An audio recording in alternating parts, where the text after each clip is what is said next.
Muy bien, muy buenas tardes a todos y gracias por acompañarnos en nuestro gran rounds del día de hoy, en el que tenemos el placer de tener a la doctora Viviana Navas acompañándonos. La doctora Navas es la jefe de la sección de falla cardíaca y trasplantes y directora del programa de medicina cardiovascular de la Cleveland Clinic, Florida.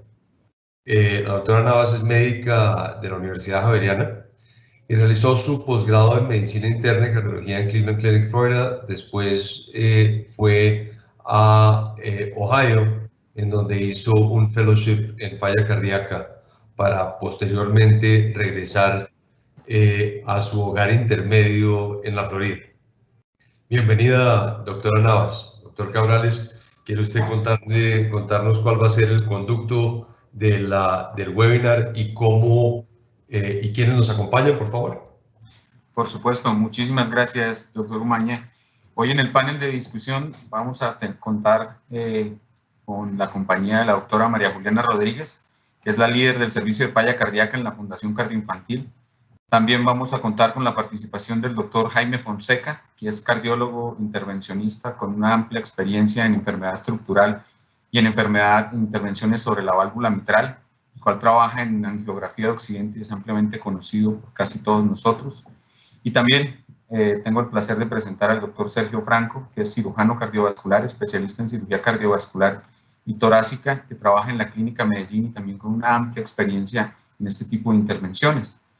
Les recordamos que al conectarse en esta conferencia autoricen el tratamiento de sus datos personales, los cuales serán tratados de acuerdo a la Ley 1581 del 2012 y nuestras políticas de datos personales, las cuales se pueden consultar en la página www.cardioinfantil.org. De igual forma, le informamos que esta conferencia está siendo grabada.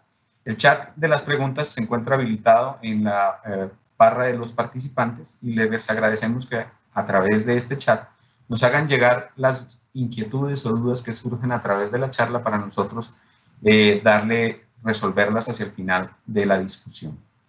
Sin nada más por decir, quiero darle la bienvenida a la doctora Navas. Y doctora, por favor, adelante con su presentación. Buenas tardes. Muchísimas gracias por la invitación. De verdad es un placer pasar esta hora que vamos a pasar juntos. La idea de este webinar es discutir algunos casos que hemos tenido acá en la clínica de regurgitación mitral funcional en pacientes con falla cardíaca. Comentarles un poquito cuál fue nuestro approach a estos pacientes, qué decidimos hacer con ellos y bueno, tener una discusión ojalá bien dinámica para que todos pues quedemos como con una idea más clara de cómo manejar este tipo de paciente. Bueno, la prevalencia de regurgitación mitral funcional en pacientes con falla cardíaca es altísima y eso lo sabemos los que nos dedicamos a la falla cardíaca. Por siempre ha sido como nuestro dolor de cabeza y históricamente la idea era que, bueno, realmente esa regurgitación mitral la dejábamos quieta en pacientes con disfunción del ventrículo izquierdo porque sabíamos que si mandábamos a esos pacientes a cirugía para reparar o reemplazar la válvula mitral no les iba a ir tan bien y probablemente existía una alta posibilidad de que el ventrículo izquierdo empeorara. Entonces, en pacientes con falla cardíaca avanzada, es muy común, hasta en un 40% de los casos, encontrar regurgitación mitral de moderada a severa. Entonces, casi que lo llamamos como partners in crime, la falla cardíaca con la regurgitación mitral. Y sabemos también que cuando encontramos estos pacientes, y por esto era que era un dolor de cabeza tan grande cuando veíamos esa regurgitación mitral, que uno quería hacer algo por ellos, pero pues realmente estábamos limitados por la supervivencia quirúrgica, porque sabíamos que esos pacientes no les iba a ir tan bien. La mortalidad en esos pacientes es más alta que un paciente con una fracción de eyección similar, pero sin regurgitación mitral. Entonces sabemos que si este paciente tenía regurgitación mitral severa o moderada, no le iba a ir tan bien. Y en este seguimiento que se hicieron de todos estos pacientes, sabemos que más o menos el 50% murieron los 5 años de seguimiento, y de esos, 21% tenían regurgitación mitral severa y 32% tenían regurgitación mitral moderada. Esto simplemente es para mostrar los tipos de regurgitación mitral. Durante esta charla nos vamos a dedicar a discutir la regurgitación mitral funcional. Hay un caso que es un poco más sobre isquémica, pero con falla cardíaca, que me pareció interesante mostrar. Y bueno, y la indicación primaria de la cirugía o del clip mitral era para prolapso y fleo. Entonces voy a empezar con los casos, pero antes de empezar con los casos, le quiero agradecer al doctor Robert Cubedo. Él es mi compañero acá en la Cleveland Clinic, el chair de mi departamento y el jefe de sección de estructural. Todos los casos que ustedes van a ver fueron discutidos con él, y los casos en que se realizó el clip de la válvula mitral fueron realizados por él. Y esta presentación generalmente la hicimos juntos. El primer caso es una paciente de 57 años que fue referida a nosotros por manejo de regurgitación mitral severa. Sabíamos que había tenido 2 admisiones recientes por falla cardíaca descompensada en los últimos 6 meses, y sabíamos que tenía una cardiomiopatía no isquémica con una fracción de eyección de 25%. Su clase funcional cuando la vimos era 3, tenía dificultad respiratoria con actividad. Cuando vino a nosotros tenía un Life Best, no sé qué tanto lo utilizan en Colombia, mientras tomamos la decisión de implantarle un desfibrilador, y su electrocardiograma mostraba un ritmo sinusal normal, un bloqueo de primer grado y un QRS normal. Tenía una historia médica de HIV, hipertensión, asma y apnea del sueño. Y cuando la vimos estaba con losartan 25 miligramos, carvedilol 3,125 2 veces al día, espironolactona 25 y furosemida 20 miligramos diarios. Al examen físico, como positivo, encontramos que estaba saturando normalmente, que era una paciente obesa, que tenía JVD y que también, bueno, tenía el soplo de la regurgitación mitral, sabíamos que ya venía por eso, y tenía edema bilateral de miembros inferiores. Se veía que tenía un poco de falla renal crónica con potasio alto y hiponatremia, que son los pacientes pues que no son laboratorios, que son muy raros de ver en estos pacientes. Hasta 25% de los pacientes con falla cardíaca tienen un sodio bajo. Y este era el ecocardiograma.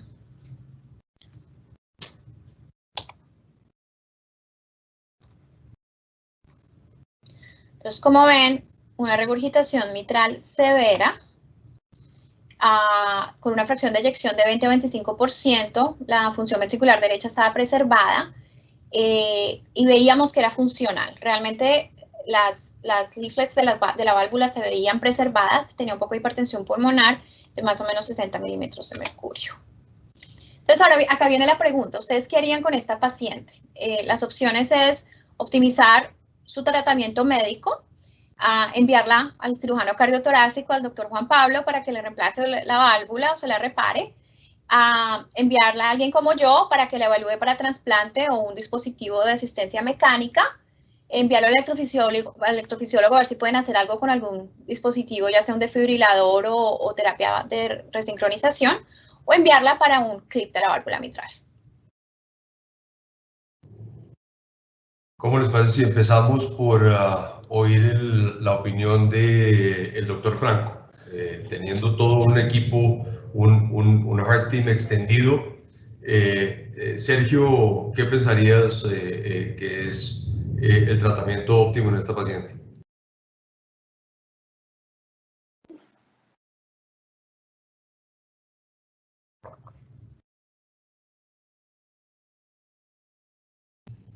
Doctor, tiene su micrófono apagado, doctor Franco.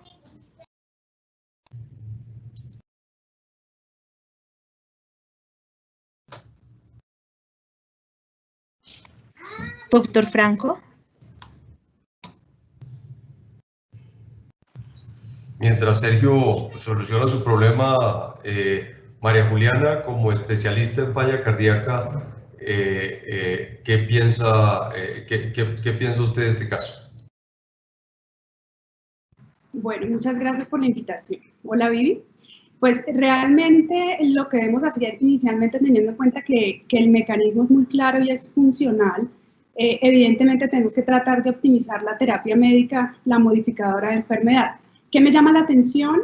Que las dosis pues realmente están muy bajas y quisiera tener otros parámetros pronósticos. Tenemos varios parámetros pronósticos que tú mostraste en los estudios paraclínicos que nos dicen que el pronóstico realmente marca adverso por el boom, marca adverso por el sodio. Pero claramente lo que debemos hacer inicialmente es verificar si yo puedo optimizar la terapia médica, porque con esas dosis claramente pudiera decir que pues realmente podemos de pronto optimizarla y las variables hemodinámicas nos dejan una tensión arterial que de pronto nos da espacio para titular algunos de los medicamentos, al igual que su frecuencia cardíaca y está en sinusal. O sea, pudiéramos de pronto optimizar inicialmente la terapia médica antes de tomar otra conducta, valorando claramente la válvula mitral solamente como válvula mitral, con diámetros, volúmenes, para poder esclarecer si realmente hay proporción o disproporción de la insuficiencia mitral. Excelente, María Juliana. Doctor Fonseca, ¿piensa diferente que eso? Buenas tardes a todos. A ver, mi apreciación es la siguiente.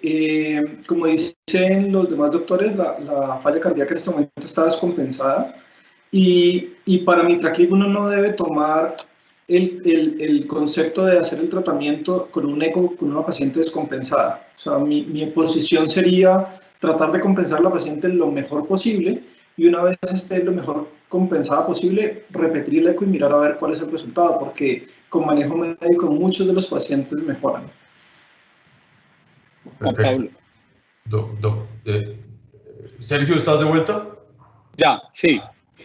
Ya oí la opinión de los otros dos personas.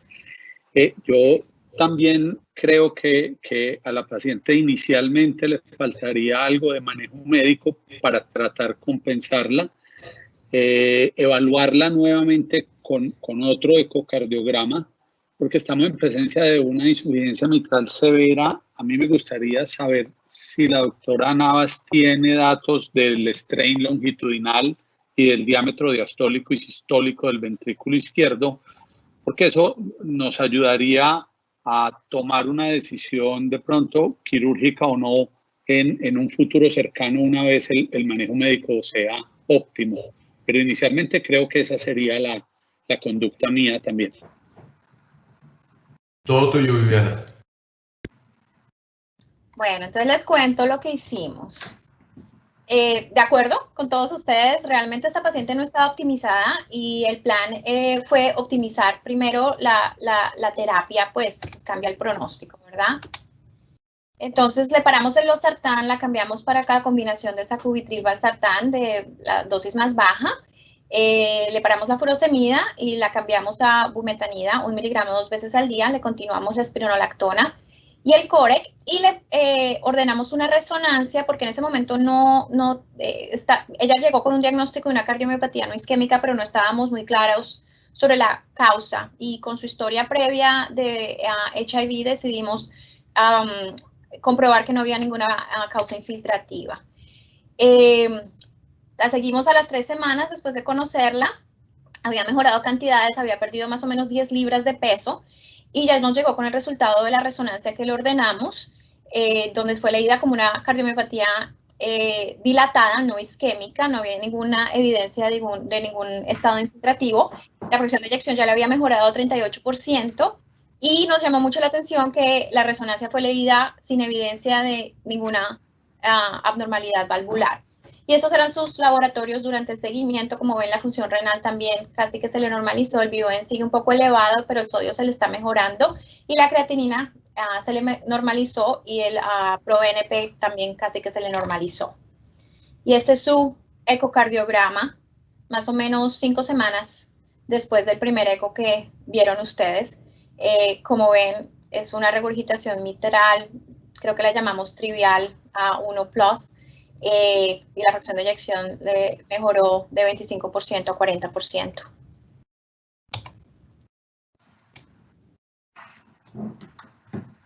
Realmente la lección de este caso es el impacto de la terapia médica optimizada y de una diuresis apropiada en pacientes con regurgitación mitral y falla cardíaca.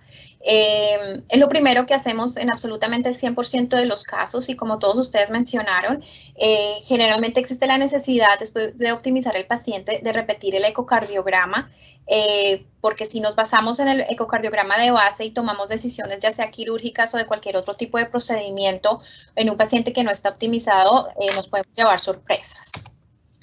Y bueno, esto es simplemente para mostrar que en este estudio del 2017 se mostró que la regurgitación mitral funcional severa fue casi que tratada un 100%, casi 40% de los casos en pacientes con falla cardíaca cuando el paciente presentaba descompensado. Y los pacientes que les va mejor, inclusive, son los pacientes que llegan con una regurgitación mitral severa, falla cardíaca, son optimizados y pasa de severa a no severa. Son los pacientes que tienen el mejor pronóstico de todos, inclusive de los que primero no tuvieron regurgitación mitral. Bueno, seguimos con el siguiente caso. El siguiente caso es un paciente de 78 años, transferido a nosotros desde Panamá para evaluación y manejo específicamente de regurgitación mitral severa. Él presentó en Panamá con una falla descompensada, con dificultad respiratoria y tenía una efusión pleural. En el hospital en Panamá lo iniciaron con inotrópicos y diuréticos intravenosos. Le hicieron una toracentesis, le sacaron 1 litro de fluido y fue transferido a nosotros. El señor tenía una historia de enfermedad coronaria, le habían hecho un stent 4 veces, creo que fueron 2 en el 2006 y después en el 2011 fueron los últimos. Tiene una fracción de eyección de 30%, vivía en clase funcional 2 a 3, obviamente ahorita estaba descompensado. Tenía un desfibrilador que fue implantado en el 2016, hipertenso y colesterol alto. Cuando lo vimos, venía con carvedilol, una buena dosis, 25 miligramos 2 veces al día, furosemida 40 miligramos 2 veces al día, estaba con Plavix, estaba con espironolactona y estaba con digoxina. El eco con el que llegó de Panamá fue leído como una cardiomiopatía isquémica dilatada, con hipoquinesis anterior y septal, una fracción de eyección del 35%, regurgitación mitral moderada severa y hipertensión pulmonar moderada. Al examen físico realmente nos sorprendimos porque obviamente estábamos esperando un paciente muy enfermo que había estado en inotrópicos y realmente se veía bien compensado, no se veía con retención de líquido, no tenía JVD, no tenía edema, tenía una presión de 103/66 y una frecuencia de 80, saturando bien. Realmente el señor se veía cómodo. Este era su electrocardiograma en el momento de la admisión, se veía un ritmo sinusal normal. Y tenía un marcapaseando desde el ventrículo derecho. Esos eran sus exámenes de laboratorio, también un paciente con sodio un poco bajo, tenía un poco de anemia también, un ProNP relativamente elevado y una función renal también límite, pero pues no lo peor que hemos visto.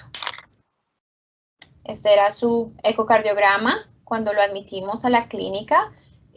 Con la disfunción regional de la que ya discutimos, del septum, y una fracción de eyección de 25%.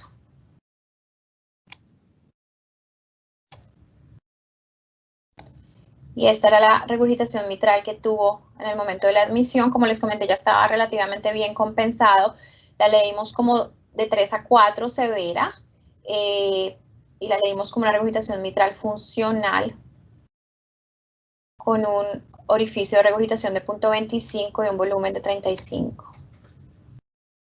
Le repetimos el cateterismo izquierdo solamente para fijarnos que esto no fuera un problema isquémico y realmente no había indicación para revascularizar ninguno de los vasos, sus stents estaban patentes. Entonces, en resumen, tenemos un paciente con una regurgitación mitral moderadamente severa. En este momento ya en el hospital inclusive estaba en una clase funcional 2 a 3, fracción de eyección de 35%, historia de enfermedad coronaria y un marcapaso. ¿Cuál es el siguiente paso en el manejo? Le seguirían tratando de optimizar su terapia médica, lo enviarían a cirugía para la válvula mitral, lo enviarían para trasplante o soporte mecánico, consultarían al electrofisiólogo o lo enviarían para un clip de la válvula mitral. Yo voy a interrumpir acá y voy a también a darle paso a nuestros panelistas para que nos den su opinión. Quisiera empezar por el doctor Franco, que no lo pudimos oír primero en la intervención anterior. Sergio, ¿usted qué opina de cuál sería el siguiente paso en este caso? Bueno, yo creo, ahí me están oyendo. Sí, perfecto. Perfecto. Yo creo que este paciente ya le mejoraron mucho el manejo médico, a diferencia del caso anterior. Es un paciente que ha estado en falla cardíaca, que ya hizo derrame pleural, que posiblemente también tenía algo de derrame pericárdico. El eco me llama mucho la atención, que ve un ventrículo izquierdo muy redondeado, y adicionalmente creo que tiene como algo de tethering en la valva anterior de la mitral, por el mecanismo que alcancé a ver aquí en la presentación del chorro de regurgitación.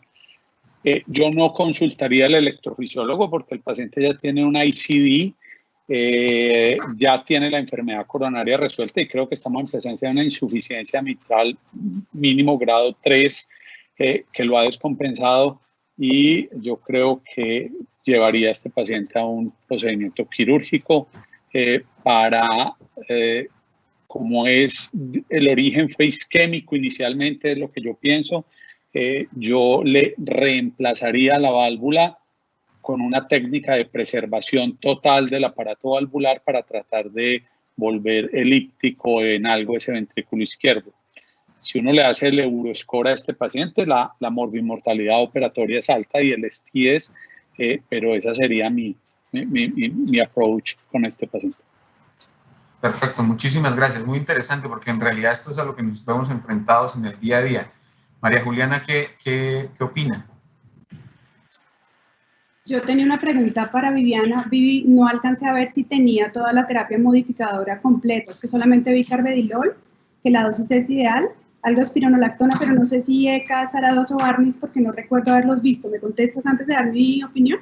Sí, solamente faltaba un inhibidor de la ECA o un ARB. Vale, pues digamos que el concepto desde el punto de vista de falla cardíaca, teniendo en cuenta las variables hemodinámicas, con algunos de los marcadores que nos mostraba Viviana, claramente uno intentaría colocar la terapia modificadora completa, de no haber ninguna contraindicación, porque claramente es un paso muy importante en el contexto de recuperación, de reversibilidad, de muchas cosas, teniendo en cuenta que la etiología ya se había explorado y que sabemos que la parte isquémica en este momento no nos estaba dando más visos para manejo adicional desde el punto de vista de etiología. Claramente después de esto yo verificaría, porque tiene un marcapaso, no es un cardiodesfibrilador, yo creo que era un marcapaso bicameral, según lo que entendí.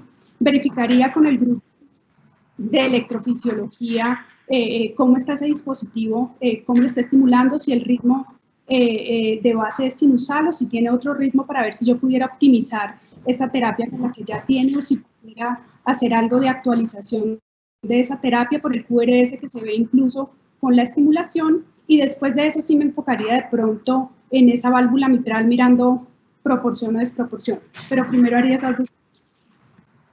Perfecto, muchísimas gracias, María Juliana. Y Jaime Fonseca, ¿qué opinas?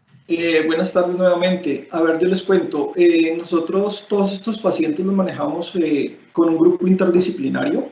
Lo que tratamos de hacer inicialmente es, con el médico de falla cardíaca, mirar hasta qué punto está llegando al tope de su compensación y que el manejo médico está óptimo. Me llama la atención el electrocardiograma que mostró la doctora Viviana, que aunque está sensando y estimulando el ventrículo, el QRS es muy ancho. Es un QRS que casi alcanzaba los 160 milisegundos, por lo que alcancé a mirar. Y si en este caso pensaría que los electrofisiólogos le podrían hacer un upgrade para un resincronizador y tratar de mirar a ver si con esto mejoran. Antes de pasar uno a una terapia endovascular, debe tener en cuenta dos aspectos. La primera es que, como decía la doctora Viviana, hasta el 40% de los pacientes pueden mejorar con el manejo médico. Y la siguiente es que los estudios con resincronización cardíaca, hay pacientes que responden y pacientes que no responden. Y cuando uno le pone un resincronizador a un paciente que tiene insuficiencia mitral severa y cardiopatía dilatada, hasta el 30-40% igual que el manejo médico puede mejorar.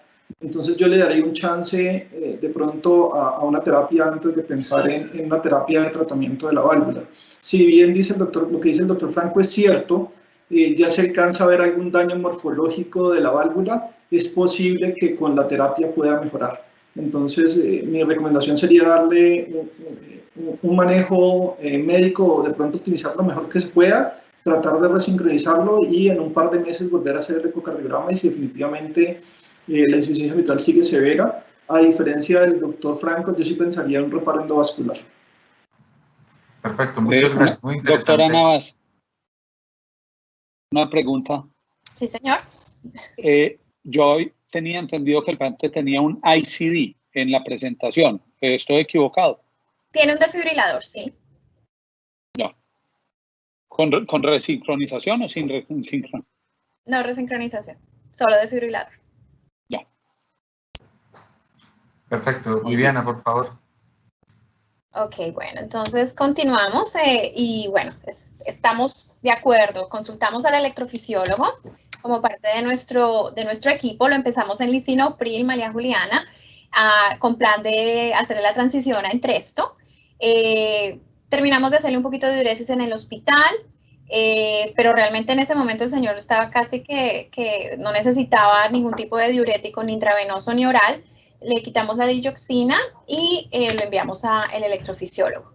En la interrogación del marcapaso desfibrilador, se vio que estaba marcapaseando el ventrículo derecho más o menos 70% del tiempo, tenía un bloqueo de 2-1 y en ese momento se tomó la decisión de hacerle un upgrade del desfibrilador a terapia de resincronización.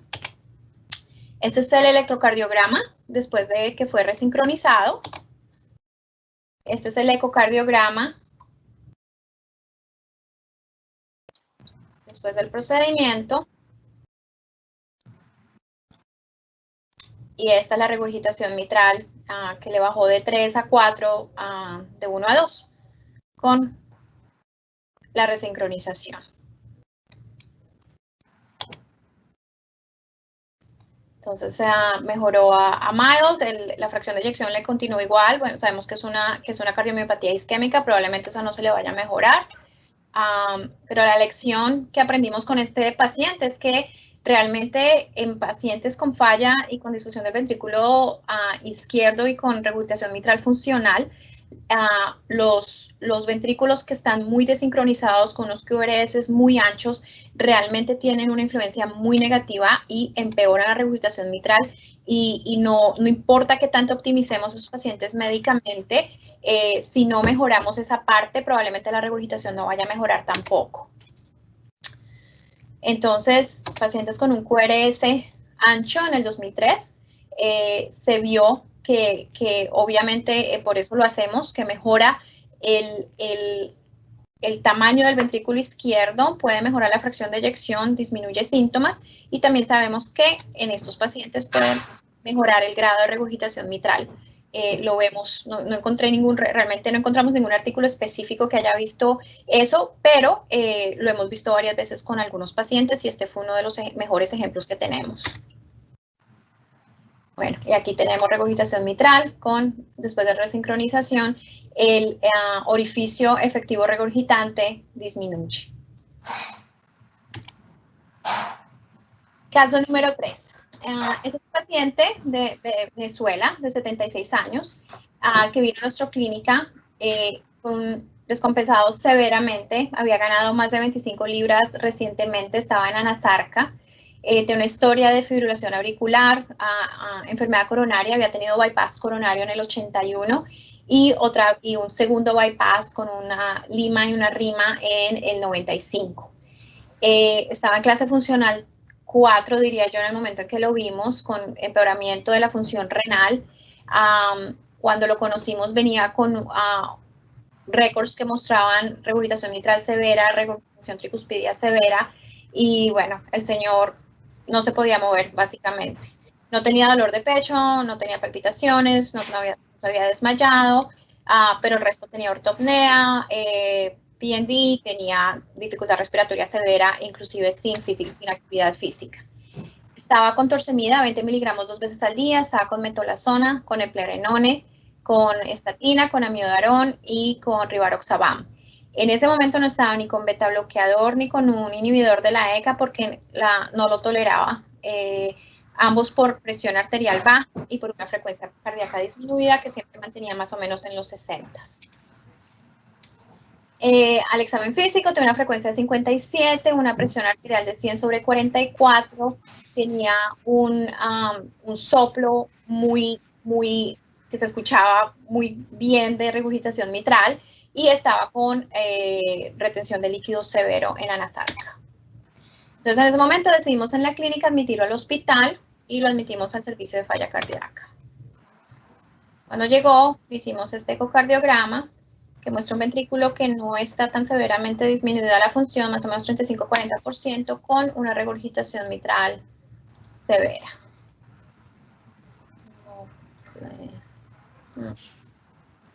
Okay. Sí veo, ok, mejor. Sus exámenes de laboratorio mostraban falla renal probablemente aguda, anemia, hiponatremia y un ProBNP elevado. Esta era su radiografía de tórax, tenía un poco de edema pulmonar. El electrocardiograma mostraba ritmo sinusal, mostraba enfermedad coronaria previa, un QRS de una duración de 106 milisegundos. Decidimos hacerle un cateterismo derecho. El cateterismo derecho mostró una presión de aurícula derecha de 25, una presión arterial pulmonar de 88/40, una presión en cuña de 35, una presión dentro del ventrículo izquierdo de 35, un gasto cardíaco de 5.1, índice cardíaco de 2.6. Le calculamos una resistencia vascular pulmonar de 4.9 y no había evidencia de estenosis aórtica. Hicimos un cateterismo izquierdo completo porque acuérdense, la última cirugía había sido en el 35 y encontramos que no tenía enfermedad de los 3 vasos, pero la lima y la rima estaban ambas patentes. Entonces decidimos en ese momento que realmente no había nada que hacer en términos de revascularización. Hicimos un transesofágico.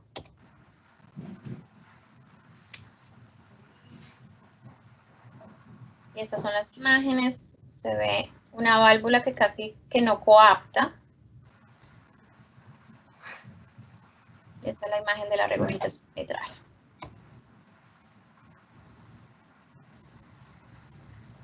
Las imágenes en 3D.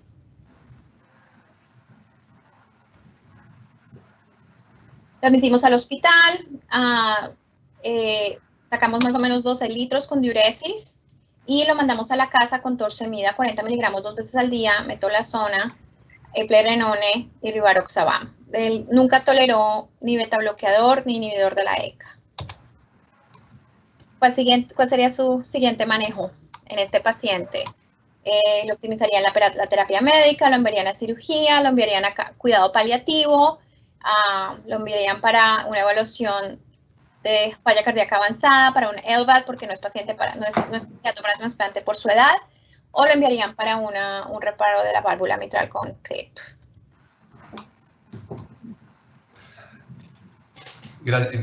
Este es uno de esos casos que le dan a uno ganas de llorar cuando los ve, Viviana. Es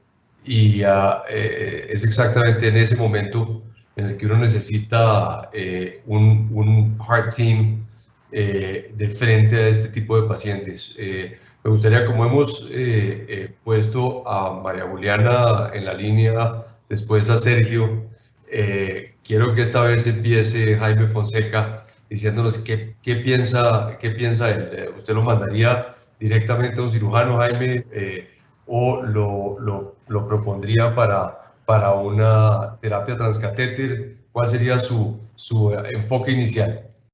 Bueno, muchas gracias. Este paciente, hasta donde tengo entendido, está con el mejor manejo médico óptimo posible. Es un paciente que tiene un QRS delgado, es un paciente que persiste sintomático y es un paciente que, digámoslo así, tendría una contraindicación para cirugía cardiovascular, pues porque tiene lima y rima patentes. Fuera de eso, la fracción de eyección está muy deprimida. Me gustaría saber en este paciente los volúmenes de fin de diástole y el EROA para poder saber si la insuficiencia mitral está desproporcionada o no. Probablemente va a estar desproporcionada porque el ecocardiograma transesofágico que alcancé a ver se veía ya un pseudoprolapso de la valva anterior y una retracción de la valva posterior y una insuficiencia muy severa. Sí, definitivamente confirmaría todo lo que anteriormente dije, es decir, el paciente ya médicamente no lo pueden compensar más, no hay opción de resincronización y los cirujanos de mi grupo interdisciplinario definen que definitivamente es un paciente inoperable de muy alto riesgo. Pensaría que el tratamiento para este paciente, si sigue sintomático, es el reparo endovascular. Es un paciente isquémico que anatómicamente se ve que es favorable, tiene una valva posterior mayor a 10 milímetros, un déficit de coaptación no muy grande y que es probable que con 1 o 2 clips el paciente vaya a mejorar significativamente. Me preocupa la insuficiencia tricuspidia, dado que pues, es uno de los factores pronósticos adversos a largo plazo, aunque es posible que el paciente pueda mejorar. Hasta el 30% de los pacientes que se hace reparo endovascular mitral pueden mejorar su patología tricuspidia. Ese sería mi comentario. María Juliana, muchas gracias, Jaime. María Juliana, cuéntenos usted cómo direccionaría a este paciente. Bueno, pues yo inicialmente quisiera conocer más variables que marcan el pronóstico a corto plazo, porque las que la doctora Navas mencionó pues son bastante funestas. Por ejemplo, el que no tolere beta-bloqueador, que no tolere ni ECA o ARA2 o ARNI, realmente lo pone a uno en un pronóstico un poco diferente. La clase funcional no es 3A sino 3B, esos pacientes tienen una mortalidad muy alta a corto plazo, ¿sí? Entonces me gustaría de pronto tener un poco más de variables para poder orientar el paso siguiente. Le llama a uno la atención que tiene ya disfunción biventricular, que eso se suma a todas las variantes previas y le dice a uno está bastante difícil la situación. En cuanto al riñón, quisiera saber, doctora Navas, si mejora un poco y si ustedes logran esclarecer si hay algo de daño intrínseco o no en la función renal para poder tomar de pronto decisiones de conductas que realmente impacten en sobrevida. ¿Por qué lo menciono? Porque si nosotros tenemos una funcionalidad renal aceptable y buena, con un derecho bueno y con mediciones buenas después de ese cateterismo que usted nos mostró, yo optaría por una medida un poco más agresiva antes de irme, fíjense ustedes, a mirar la mitral, ¿sí? Si yo estoy de pronto en otro medio, me iría teniendo en cuenta esas variables claras, la parte riñón, que fuera un riñón ya, que me establezcan que no tiene daño intrínseco, ¿sí? Que me digan que hay un buen derecho, me voy a los 76 años, en algunos programas a asistencia circulatoria mecánica largo término. Si estoy acá en Colombia, probablemente diga, nosotros colocamos hasta los 70, me iría a cuidado paliativo y probablemente utilizaría una opción paliativa sobre la válvula mitral. Excelente, María Juliana. Y ahora, entendiendo que la batalla pasada la perdimos, Sergio, ¿qué pensarías en este caso? La opción de ofrecerle a un paciente de 76 años una reoperación por toracotomía para reparar la válvula mitral y aprovechar reparar la tricúspide. ¿Cuál sería tu enfoque de este paciente? Ahora que dijiste que son los pacientes en los que uno quiere salir corriendo, pues sigo corriendo. Ya voy llegando lejos, ya salí de aquí de Medellín y yo voy lejos corriendo para que no me tocara ver a este paciente a mí. Le hice el Euroscore mientras estaban hablando y tiene una mortalidad del 56%.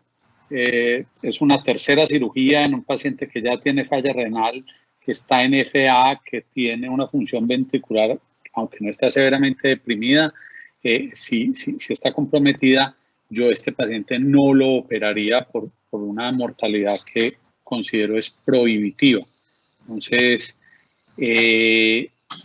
ya las opciones, creo que si la terapia médica es óptima, consideraría la opción de un reparo valvular transcatéter en este paciente.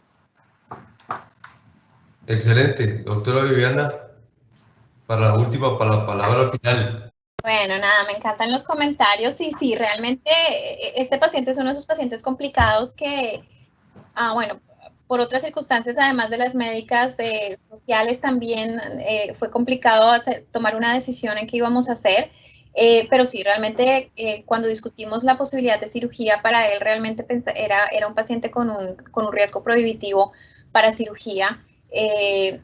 Pensamos que no era un buen candidato para terapia circulatoria mecánica con una edad y bueno, quisimos darle una oportunidad a ver si mejoraba con un clip de la válvula mitral antes de pensar en terapia paliativa. Lo llevamos para el procedimiento en abril. Realmente fue muy exitoso, utilizamos 2 clips, ahora les muestro algunas de las imágenes. Durante el procedimiento hubo una reducción significativa de la severidad de la regurgitación mitral, pasó de 4 a 1+. Pero a mí lo que más me gusta de este procedimiento, las veces que he entrado a estar ahí durante el procedimiento, es el cambio tan impresionante de la hemodinamia de los pacientes cuando se les está midiendo la presión de la aurícula izquierda. Cuando uno ve ese cambio de una presión de 71 a 34, ya con eso yo quedo feliz que este paciente probablemente le va a ir bien y se va a sentir mucho mejor después del procedimiento. Yo quería mostrarles un poco la parte del cateterismo derecho. Yo sé que nos enfocamos bastante la mayoría de veces en los criterios ecocardiográficos para decidir si este paciente tiene una regurgitación mitral proporcional o desproporcional al ventrículo izquierdo. Pero a mí lo que me tranquilizó cuando vi este paciente, que yo pensaba que realmente lo que le estaba empeorando su sintomatología y su falla cardíaca era realmente la regurgitación mitral, es cuando vi su gasto cardíaco y su índice cardíaco. O sea, un paciente que está tan enfermo con un gasto cardíaco de 5 y un índice cardíaco de 2.6, me da tranquilidad de que tiene un ventrículo que, aunque enfermo, realmente todavía funciona y que si le mejoramos la regurgitación mitral, se va a sentir mucho mejor. Estas son un poco las imágenes durante el procedimiento, son imágenes de eco transesofágico. Estas son las imágenes 3D. Y creo que es cuando están haciendo el primer clip. Y este es el segundo.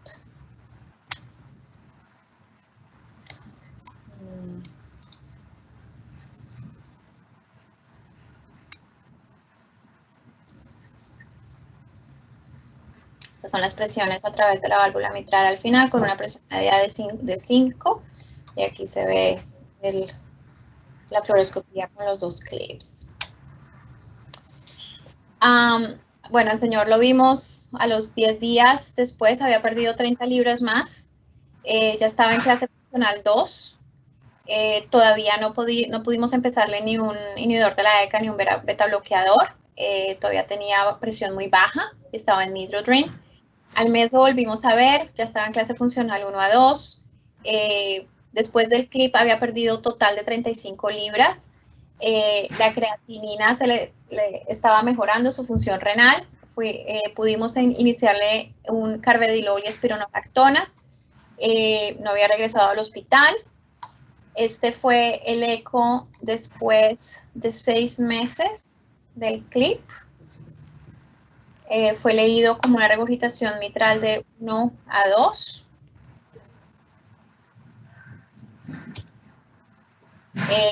A los 6 meses seguía bien, tolerando el beta bloqueador en la espironolactona, y al año, bueno, ya podía subir 3 a 4 pisos de escaleras. Entonces, nada, el señor nos trae botellas de vino, flores, bueno, de todo cada vez que viene a vernos, porque realmente el cambio de vida fue espectacular. Era uno de estos pacientes que les gusta viajar, vivir la vida, comer, y bueno, no podía hacer nada de esto, inclusive en ese momento en varias partes le habían dicho que el cuidado para él era paliativo en ese momento. Entonces, bueno, muy agradecido y de verdad uno de los casos más gratificantes que hemos tenido. Entonces, la lección de este caso es que realmente el éxito de esta terapia es en escoger el paciente adecuado, porque no todos los pacientes con disfunción del ventrículo izquierdo más regurgitación mitral son iguales. Entonces, en los pacientes con regurgitación mitral severa desproporcionada, sabemos que el clip de la válvula mitral mejora la mortalidad y la clase de falla cardíaca. Y esto lo aprendimos en septiembre del 2018 con el COAPT trial, que fue realmente revolucionario. Yo todavía recuerdo el día que lo presentaron en TCT. Nada, fueron textos, emails y todo salió al mismo tiempo porque de verdad que revolucionó. Yo pienso que mucha de nuestra práctica de falla cardíaca y la práctica de la cardiología estructural y de la cirugía cardiotorácica. Aquí vemos la disminución en todas las fallas cardíacas, la hospitalización por falla cardíaca se disminuye en un 32% el riesgo relativo de hospitalización. Y para alcanzar eso se necesita solamente tratar 3 pacientes. Entonces, realmente es muy obvia la mejoría. Cuando se habla de mortalidad por todas las causas, se disminuyó en un 17% con el CLIP. Acuérdense que lo que compararon fueron pacientes con terapia médica optimizada sola versus el CLIP más la terapia médica optimizada. Y para alcanzar esta disminución en mortalidad se necesitaban tratar, el número de pacientes que se necesitaban tratar eran más o menos 6 pacientes. Se vio que funcionaba para todos los subgrupos. Pacientes mayores y menores de 74 años, hombres y mujeres, de etiología isquémica y no isquémica, con terapia de resincronización previa y no, con hospitalizaciones recientes, con clase funcional de 2 a 4, con un scores de STS de más 8% y menores de 8%, riesgo alto y no tan alto quirúrgico, regurgitación mitral 3 o 4, fracciones de eyecciones de más y menos 40%, y con el volumen del ventrículo derecho de más y menos 181. Y esta es la parte que más me gusta, porque aquí ustedes ven lo que ya sabemos, que con la terapia médica óptima, si hay una mejoría aquí del 44% de cuando tienen 4 plus de regurgitación mitral, puede bajar 15%, y del 55% en 3 plus a 40%. Pero aquí cuando ustedes ven el efecto que tiene el mitral clip a los 2 años, después de ser deployed en todos los pacientes de 3 y 4, es casi 0%. O sea, a estos pacientes realmente se les curó la regurgitación mitral. Como ustedes ven en los dos grupos, las características de base eran absolutamente comparables. Realmente no había ninguna diferencia que fuera significativa. Y bueno, el problema era que un mes antes había salido este otro trial, que era el Mitral FR, que fue un estudio europeo, que realmente los resultados fueron absolutamente diferentes, y por eso probablemente cuando salieron los resultados de COAPT un mes después, nadie se esperaba pues lo que mostró. Estos fueron los resultados de Mitral FR. Como ustedes ven, realmente el endpoint de hospitalización y muerte en el grupo control y en el grupo de intervención, no hubo ningún efecto con el CLIP. Y los pacientes se les trató y mejoró su regurgitación mitral, pero con todo eso no mejoró el pronóstico. Entonces, lo que se pensaba al principio es que realmente eran simplemente 2 estudios similares con resultados diferentes. Pero lo que nos dimos cuenta cuando se analizaron ambos estudios a fondo es que realmente no eran tan similares como lo pensábamos. Las diferencias más grandes que yo encuentro es que aprendimos que toda la regurgitación mitral no es la misma y que era algo como que en lo que no pensábamos tanto. En el COAPT la dimensión del ventrículo derecho era mucho menor, de más o menos 53 milímetros. Las presiones pulmonares también eran más bajas, más o menos 44, y era un paciente que estaba más agudamente descompensado con unos ProBNPs mucho más altos. Entonces, los pacientes del mitral FR del estudio europeo eran pacientes con disfunción del ventrículo derecho, que también tenían regurgitación mitral y presiones pulmonares elevadas. Estos pacientes del COAPT eran pacientes que como casi que tienen dos cosas un poco separadas, y la regurgitación mitral por sí sola existe concomitante con la disfunción del ventrículo izquierdo. Entonces ahí es donde viene el concepto de la regurgitación mitral proporcional y desproporcional a la disfunción del ventrículo izquierdo, y es lo que todos buscamos en el momento de evaluar estos pacientes con regurgitación mitral funcional severa.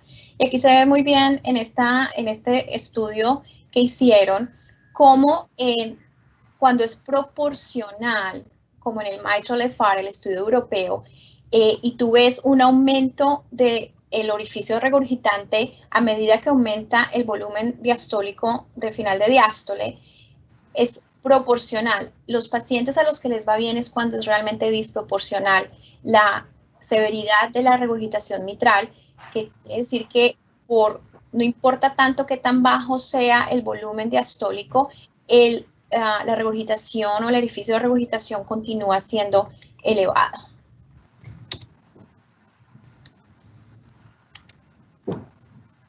Aunque esto no fue un caso, no sé si el panel quiera tener algún comentario sobre estos estudios en este momento o seguimos al siguiente caso.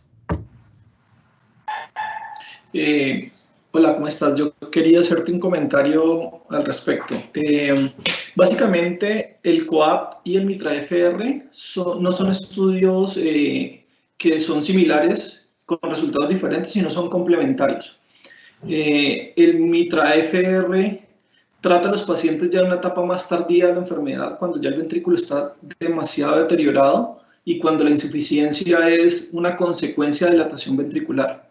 Mientras que en el COAPT tú tienes pacientes que tienen disfunción ventricular secundaria a una insuficiencia mitral muy severa que está produciendo los síntomas del paciente.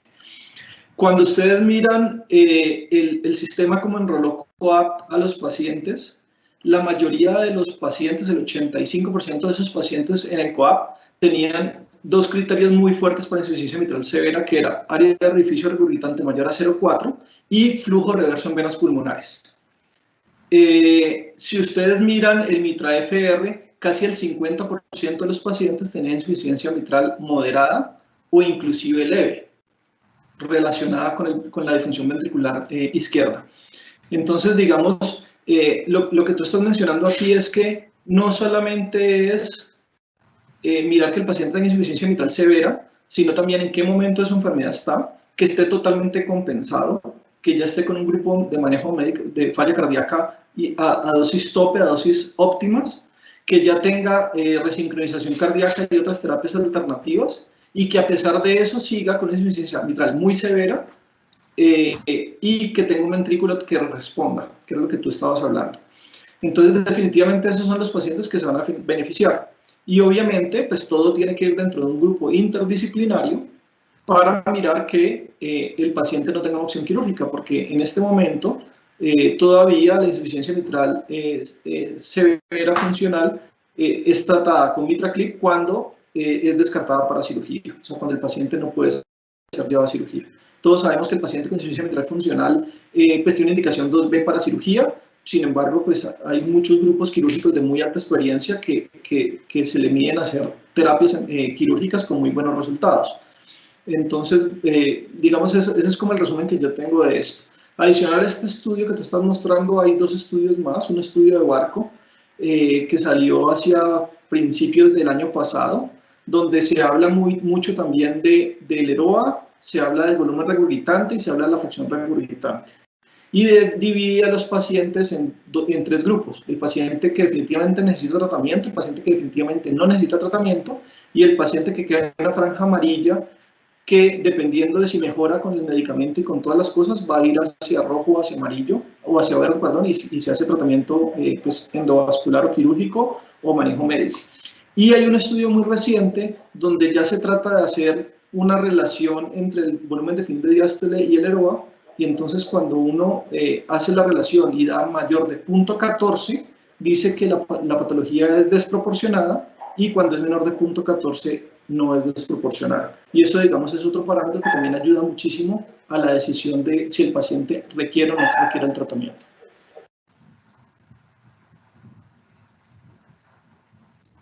Gracias. ¿Algún otro comentario? Sí, Viviana. Sergio Franco. Sí, Sergio, cuéntame. Sí, yo estoy completamente de acuerdo también con la diferencia de los estudios entre el mitral, el FR y el COAP. Sin embargo, como lo dijiste, el COAP cambió, revolucionó el enfoque terapéutico de estos pacientes. Si uno mira los resultados al alta, el promedio de clips que usaron fue entre 1 y 4, pero el promedio fue de 1.7 por paciente, y al alta, cerca del 83% de los pacientes salieron con una insuficiencia mitral menor que leve. Dicho de otras palabras, solo el 5% de los pacientes del estudio, que fueron cerca de 360 en el brazo del dispositivo, fueron 302, si no estoy mal, solo el 5% salieron con una regurgitación 3 o 4. Yo creo que esto revolucionó la manera en la que podemos enfocar los pacientes, y como cirujano y como miembro de un Heart Team que estamos trabajando muy duro en procedimientos transcatéter, creo que es el abordaje ideal para muchos de estos pacientes en los que no es posible un procedimiento quirúrgico. De acuerdo. Bueno, veo que son las 12:55, les quiero preguntar, hay un caso más que es un poco diferente a los anteriores. No sé si quieren que lo presentemos rapidito, simplemente es un paciente bastante diferente que, bueno, era un primero para nosotros, y bueno, esa sería la conclusión de la charla. Entonces, adelante, Viviana, me parece que está más que justificado pasarnos 5 minutos. Ok, perfecto. Entonces, este es el último caso. Es un paciente que recibimos con vasopresores intravenosos, levofed y dobutamina. Empezamos, 66 años, vino transferido a nosotros de un hospital por fuera con un diagnóstico de un infarto agudo, pero sin elevación del ST. Un cateterismo que se le hizo en ese momento mostró enfermedad coronaria severa, con una OEM de 100% que pensamos que era el culprit, y una coronaria derecha que tiene una oclusión crónica. Durante ese cateterismo el paciente desarrolló dificultad respiratoria aguda, hipoxemia, terminó intubado y le implantaron un Impella CP en ese momento para tratar de compensarlo. No le realizaron la revascularización porque el paciente se descompensó durante el procedimiento. Entonces no lo transfirieron a nosotros. Cuando nos llegó compresores, levofed y dobutamina. Hicimos un ecocardiograma que mostró una fracción de eyección de 20-25%, tenía quinesis de la pared posterior e inferior, de la pared lateral, tenía un RSVP de 75, tenía regurgitación mitral, lo que en ese momento llamamos leve, y una regurgitación tricuspidia moderada. Se siguió empeorando con disfunción renal, y nos llegó a nosotros con shock cardiogénico en estas condiciones. Les voy a mostrar rapidito los números con los que llegó. Tenía un pH de 7.1, un arrival, tenía disfunción también hepática. Entonces, como ven, era como una falla multiórgano en ese momento, con falla renal, falla respiratoria, falla hepática y falla cardíaca, o shock cardiogénico. Esta era su radiografía de tórax. Ustedes, como ven, edema bilateral pulmonar. Este era su electrocardiograma con ritmo sinusal, un QRS que no estaba ancho. Y en ese momento nuestro ecocardiograma mostraba una fracción de eyección de 35%. La regurgitación mitral le había ido de leve a 2 plus. Estaba en ese momento con el Impella y un RSVP de 51. Entonces estaba un poquito mejor compensado que cuando estaba en el hospital afuera, pero pues todavía muy enfermo. En ese momento decidimos que realmente el Impella CP no era suficiente, que no estaba teniendo suficiente soporte hemodinámico, y le hicimos un upgrade a un Impella 5 con una aproximación subclavia. Pero de cualquier forma siguió empeorándose con falla renal aguda. Se le inició terapia de reemplazo renal con CVHD, tuvo episodios de fibrilación ventricular, seguía con el Impella. En ese momento estaba con vasopresina, epinefrina y norepinefrina. Se le repitió el eco, la fracción de eyección era de 40%, con un Impella 5, acuérdense. Tenía regurgitación mitral severa. Aunque seguía muy inestable, decidimos hacerle el cateterismo izquierdo y revascularizarlo. Entonces, bueno, se revascularizó, pensamos que con eso iba a mejorar, pero realmente no podíamos bajarle ni los presores, ni bajarle el soporte del Impella, y la radiografía de tórax continuaba igual de fea. En ese momento me empecé a preocupar un poco por lo que estaba ocurriendo con la válvula mitral, y le hicimos un eco transesofágico. A ver si esto pues. Entonces ahora ya se le progresó de lo que era leve en el momento en que recibimos al paciente una regurgitación mitral severa, y con el eco transesofágico, algo que no habíamos visto con el transtorácico, no sé si muestra esto bien, tenía casi que una ruptura de uno de los músculos papilares. Un poco mejor acá. Es el eco 3D. Entonces, bueno, esta fue una decisión complicada. Teníamos estas opciones: optimizar la terapia médica de falla cardíaca, enviarlo a cirugía para un reemplazo valvular, iniciar una evaluación para trasplante o LVAD, enviarlo a electrofisiología para que el implante resincronización, o referirlo para un clip de la válvula mitral. Bueno, muchas gracias. Esto creo que es, doctor Umaña, de los que nos gustan. Y creo que iniciaría yo por preguntarle a nuestros panelistas si le ofrecerían algo más a este paciente, y probablemente Sergio, si lo llevaría a cirugía, o qué alternativa adicional tendríamos. Sí, estaba analizando, porque el paciente le han hecho absolutamente todo. Sigue en falla refractaria a pesar del Impella, no mejoró con la terapia percutánea. No me acuerdo de la edad del paciente, sin embargo, si tiene una ruptura del músculo papilar y eso está confirmado, ese paciente no va a mejorar con ningún dispositivo, no va a mejorar con un MitraClip. Si la ruptura del músculo papilar está confirmada, pues es un paciente de altísimo riesgo, pero creo que estamos ante un problema de tipo mecánico que hay que solucionarlo de manera mecánica. Yo le estaba preguntando a Juan Pablo si considerarían ustedes trasplantar un paciente de estos o llevarlo a cirugía para definitivamente cambiar la válvula mitral. Vuelvo y hago la anotación pensando que tiene ruptura del músculo papilar, como lo dijo Viviana. Perfecto.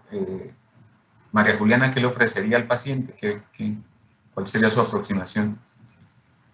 Pues yo de pronto aquí me acerco un poco más al contexto quirúrgico, teniendo en cuenta que a pesar de que hay una situación aguda, el contexto es muy mecánico. Si bien es cierto, uno puede mejorar ciertas condiciones con soporte, que ya claramente lo estaban haciendo porque colocaron un Impella. Si yo no logro de pronto en este momento controlar el problema mecánico, pues claramente el desenlace va a ser adverso. O sea, si el riesgo de la cirugía es ridículamente alto cuando uno hace el cálculo y es prohibitivo, probablemente lo llevemos a otro tipo de terapia, y si pase este paciente a hacer una terapia avanzada, obviamente si confirma que sí hay una ruptura de un músculo papilar, porque esto pues claramente es una urgencia. Entonces habría que resolverlo rápidamente y tratar de soportarlo si yo decido hacer otro tipo de terapia avanzada como el trasplante. no sabría de pronto, teniendo en cuenta que estructuralmente es un músculo roto, la función clara del MitraClip aquí no lo vería yo tan clara. Perfecto, muchas gracias. Jaime, a nosotros nos gustan las causas perdidas y yo sí creo que todavía podemos ofrecer algo desde nuestro punto de vista, así que adelante. Bueno, nuevamente buenas tardes a todos. Definitivamente estamos con un paciente que hay que hacer una terapia de salvamento. O sea, es un paciente que se nos está yendo de las manos. Es un paciente que la terapia que se haga es de altísimo riesgo y con una altísima posibilidad de mortalidad. Y obviamente el manejo médico pues definitivamente no es una opción para el paciente porque es una complicación mecánica del infarto. Las complicaciones mecánicas del infarto recientemente se están empezando a manejar de forma endovascular. Las primeras aproximaciones se hicieron pues con las rupturas de septum interventriculares con los Amplatzer, con unos resultados adecuados siempre y cuando pues digamos el septum interventricular ya esté, o la ruptura ya esté madurada, es decir, después del 5º a 7º día. Y aunque el MitraClip, digamos, en fase aguda no tiene un resultado tan bueno, sí ya hay, digamos, algunas series de casos y algunos reportes de casos donde se demuestra que si anatómicamente es viable colocar el clip, puede tener buenos resultados. Me recuerdo mucho uno de los pacientes que hicimos en la Fundación Cardioinfantil, precisamente una paciente del doctor Umaña, que era una señora ya de edad, que tiene unas rupturas de unas cuerdas tendinosas secundarias y que ha generado un prolapso, un flare muy grande, y que gracias a Dios anatómicamente todavía podíamos limpiarla y le hicimos el tratamiento endovascular con resultado muy satisfactorio. Entonces digamos que obviamente es una decisión de grupo interdisciplinario, tocaría hablar con nuestros cirujanos, mirar a ver cuál es la opción de tratamiento del paciente. Yo creo que habría que hacer alguna terapia, ya sea quirúrgica o endovascular, y mirar muy bien el ecocardiograma y definir si definitivamente todavía es posible o es viable el tratamiento con el clip. Si bien es cierto, la ruptura del músculo papilar pues no se puede corregir, sí se puede tratar de atrapar las valvas anterior y posterior y disminuir ese flare y esa insuficiencia severa. Entonces, si anatómicamente es viable hacerlo, y definitivamente el paciente no tiene otra opción y pues el riesgo de cirugía es mayor al 80% con toda seguridad, pues en un paciente tan inestable y tan malo, pues yo me atrevería a hacerle una terapia de salvamento. Perfecto, muchas gracias. Sí, yo solo quería recordar que no siempre vamos a curar todas las enfermedades, sino que lo vamos a sacar de la condición crítica en la cual está el paciente para después probablemente tomar una alternativa de una decisión, de una corrección mucho más definitiva. Vale, adelante Viviana, nos cuentas. Bueno, nada, entonces este caso era mi paciente y me tomó un buen tiempo convencer a Robert Cubedo que lo llevara para un clip, porque en ese momento decidimos que realmente el paciente era de muy alto riesgo para cirugía y estaba demasiado enfermo para una terapia avanzada de falla cardíaca como trasplante o soporte mecánico. Entonces, nada, les muestro el TI intraoperatorio. Realmente no era una ruptura total del músculo papilar, no, parece que era como una ruptura parcial.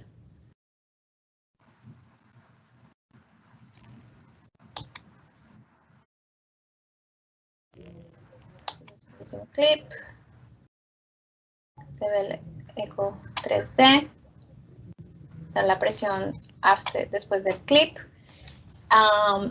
Se le hizo el clip, la severidad pasó de 3,4 a menos de 1. El gradiente pasó de 2 a 8 después del clip.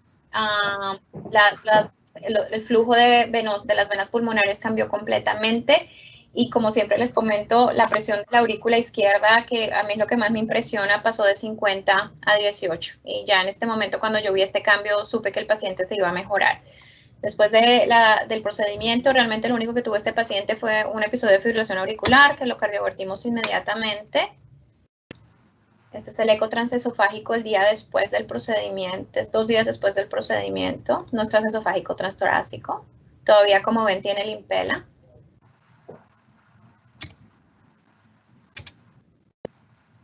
Y nada, inmediatamente después del procedimiento empezamos a ver los cambios en mejoría respiratoria, le pudimos sacar los vasopresores continuaba mejorando y como ustedes ven, el cambio de la radiografía de tórax antes y después del clip fue dramático. Después le pudimos sacar el impela, continuó mejorando y lo enviamos a rehabilitación 2 semanas después. Entonces, nada, es algo que no hacemos comúnmente. Es el primer caso que yo veo, pues un paciente así como tan agudamente enfermo, con una complicación mecánica de un infarto. Pero bueno, en este caso realmente no teníamos ninguna otra opción y el clip funcionó. Y nada, les prometo a los cirujanos que la próxima vez traigo un caso quirúrgico. Pero bueno, es importante no olvidarnos que es importante optimizar estos pacientes médicamente, pensar en si son o no candidatos para terapia de resincronización. Realmente es una terapia revolucionaria en el mundo de la falla cardíaca. No soy cardióloga estructural, pero realmente nos ha cambiado el manejo de muchísimos pacientes. Realmente es la primera terapia en demostrar un mejoramiento significativo en la mortalidad, la clase de falla cardíaca y hospitalizaciones por falla cardíaca para esto, y demuestra también la importancia de ver estos pacientes con el equipo interdisciplinario, con los cirujanos, cardiólogos intervencionistas y de falla cardíaca, inclusive los electrofisiólogos. Bueno, les quiero agradecer por la invitación. Realmente esto fue divertido hacerlo y me encantó el formato en que lo hicimos. Ojalá hayan aprendido y hayan disfrutado de los casos. Viviana, realmente, y como siempre, no solamente contigo, sino con todos los invitados aliados que tenemos en Cleveland Clinic, es un verdadero placer compartir tiempo, compartir conocimientos. Me gustaría saber qué preguntas hay del panel, o si tenemos preguntas en el chat, Jaime.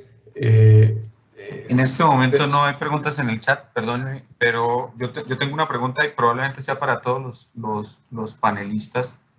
Los resultados del COAPT son impresionantes. Si ustedes vieron los recientes que se publicaron a 3 años, el resultado es sostenido e incluso mayor en ese seguimiento a 3 años que está próximo a publicarse. Los intervencionistas pensamos que íbamos a tener una explosión de pacientes de MitraClip y que los pacientes de MitraClip se iban a multiplicar. Y la realidad es que en nuestro país esto no ha pasado. Desde el punto de vista de cada uno de ustedes, desde el especialista de falla cardíaca, desde el cirujano y desde el intervencionista, muy corto, ¿qué creen ustedes que nos falta en el país para que exploten o para que crezcan ese tipo de pacientes y los podamos ofrecer a esta población de pacientes que existen y que realmente están en nuestro país esta terapia con estos tan buenos resultados, con un NNT que no tiene ninguna otra terapia?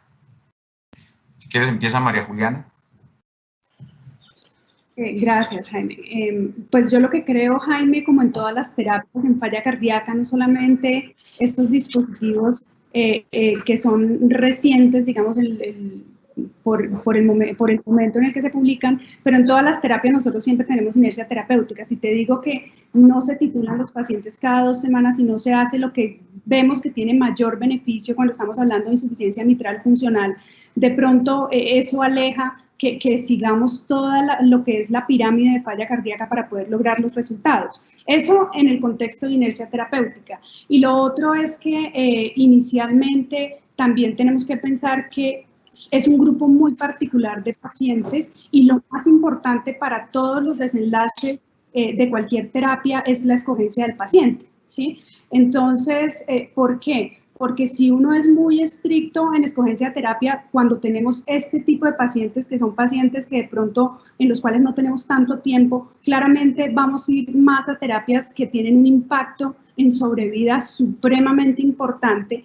en cuanto a disfunción ventricular izquierda. Sin embargo, viene uno de los desenlaces que muestra el COAPT, que es hospitalizaciones por falla cardíaca, que para nosotros es terriblemente importante. Entonces yo creo que lo primero es inercia terapéutica y lo segundo es que debemos hacer como mayor enseñanza de selección de paciente y el paciente candidato para esta terapia, ¿sí? Como decíamos y como decía el doctor Jaime, que estoy totalmente de acuerdo con él, es que estos pacientes, tanto el mitral como el COAPT, realmente son pacientes muy diferentes. ¿sí? Entonces, la escogencia de ese paciente es lo importante para que uno pueda direccionar esas terapias y no se haga tampoco un direccionamiento masivo de pacientes que de pronto no van a tener ese beneficio importante de esa terapia. Perfecto. Sergio, ¿qué opinas? Yo creo que en América Latina estamos sometidos a una remisión muy tardía de los pacientes.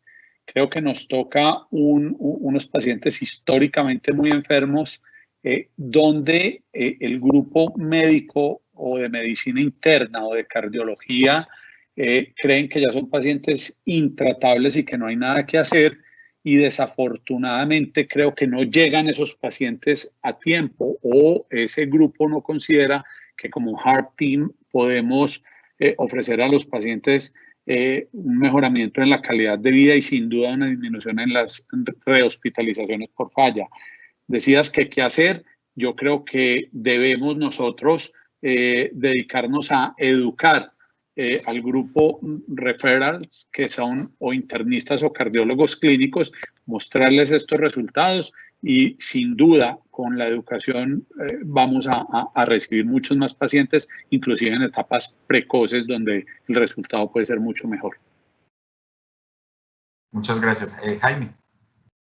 Sí, Jaime, yo creo que es multifactorial. Lo primero es, la terapia es una terapia que, a pesar de que es vieja en el mundo, es nueva para Colombia o relativamente nueva. En este momento solamente hay 3 centros que activamente están haciendo mitraclip en Colombia, mientras si tú lo comparas con Estados Unidos hay más de 200 o 300 centros haciéndolo activamente. Digamos, ese es un punto muy importante. Esto no significa pues que ahorita en todas partes tienen que hacerse, porque definitivamente lo que demostró la terapia es que si se hacen centros de alta experiencia tiene buenos resultados, mientras que si se hacen centros de forma anecdótica tiene resultados muy parecidos al MITRA-FR, que era lo que estaba comentando el doctor Franco. Pero sí, digamos, tiene que quitarse ese concepto de que el MITRACLIP es un dispositivo experimental, porque hace rato dejó de serlo, y en este momento es un armamento muy importante para el tratamiento de la falla cardíaca en pacientes muy bien seleccionados, como dicen los demás. Entonces, lo primero que hay que hacer es tratar de difundir la terapia y tratar de explicar a través de las sociedades científicas y de charlas como estas, de demostrar que el CLIP no es una terapia experimental, sino es una terapia y es un armamento muy importante para el tratamiento de falla cardíaca. Lo siguiente es, lo que dice el doctor Franco, es totalmente cierto. Los pacientes están llegando a los centros o a los sitios de remisión, los grupos interdisciplinarios demasiado tarde. Si ustedes miran, casi todos los pacientes que presentó la doctora Viviana ya eran pacientes con fracciones de eyección de 25%, ya con los volúmenes de fin de diástole limítrofes, ya pasándose al MITRA-FR, y con insuficiencia mitral muy significativas, muy importantes. Recientemente, como tú dijiste, se publicó en el TBT ahorita a finales de junio los resultados del COAPT a 3 años, donde se demostró que los pacientes con clase funcional 2 y con fracciones de eyección de entre 40, 50, 35 responden muchísimo mejor que los pacientes con clase funcional 4 y fracciones de eyección de cercanas al 25%. Entonces, digamos, esto es un aliciente. No estoy diciendo ahorita que todos los pacientes tienen que ir al CLIP, sino que de pronto se remitan en forma un poco más temprana a estos grupos interdisciplinarios que puedan definir cuál es la mejor terapia para el paciente, si el manejo médico de falla cardíaca, si es el resincronizador, si es la cirugía cardiovascular o si definitivamente es el reparo endovascular. Porque me parece que estos pacientes que son, digamos, como una bomba de tiempo, si no los tratamos rápido, pues vamos a llegar ya a un paciente que ya no vamos a tener terapias viables para tratamiento. Entonces, la remisión temprana del paciente debe ser uno de los puntos más importantes, y digamos, va mucho con lo anterior, educar de que el CLIP no es experimental y que el CLIP está disponible, y que fuera de eso, estos pacientes que tengan insuficiencia mitral severa, así no estén tan sintomáticos, ¿sí? Porque puede estar el paciente en clase funcional 2, ¿sí? Si uno le hace el ecocardiograma a pesar del manejo médico óptimo, tiene insuficiencia mitral severa, y si ustedes lo ven en el COAP, la curva de mortalidad es tan alta como el 60%, mientras que si el paciente logramos llevarlo a una insuficiencia mitral 1 o 2, puede tener una mortalidad menor al 15-20%. Es decir, podemos impactar en esos pacientes y no esperar hasta que lleguen ya a estas fases terminales. Básicamente es como la recomendación que yo quisiera dar y muchas gracias por la oportunidad. Perfecto, muchas gracias a todos. Tengo una pregunta en el chat que se la voy a hacer a Viviana y es que hablan en la terapia de resincronización, si ustedes la utilizan, aun cuando el landing zone del electrodo de resincronización tenga cicatriz difusa en la resonancia magnética. ¿Qué concepto? Bueno, la verdad es una pregunta que suena más como para un electrofisiólogo. Honestamente, no le hacemos resonancia a todos los pacientes antes de hacerles resincronización. Si el paciente cumple criterios del QRS de más de 150, fracción de eyección de menos de 35, clase funcional 2 a 4, realmente no estamos haciendo ese tipo de evaluación antes de resincronizar a los pacientes. Simplemente lo hacemos. Bueno, que está un bloqueo de rama izquierda.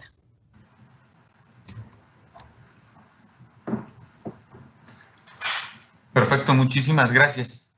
Doctor Umaña, le doy la palabra.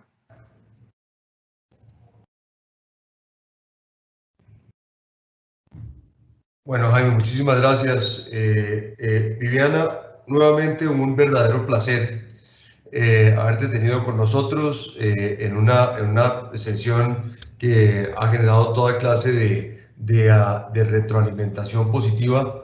Espero que lo podamos repetir en el futuro. A nuestros panelistas, mil gracias, Sergio. Un placer, María Juliana, como siempre. Es un placer tenerlos, y Jaime Fonseca, nunca suficientemente cerca. Fue verdaderamente un placer verlos, tenerlos. Por favor, cuídense mucho y espero que podamos repetirlo en un futuro cercano.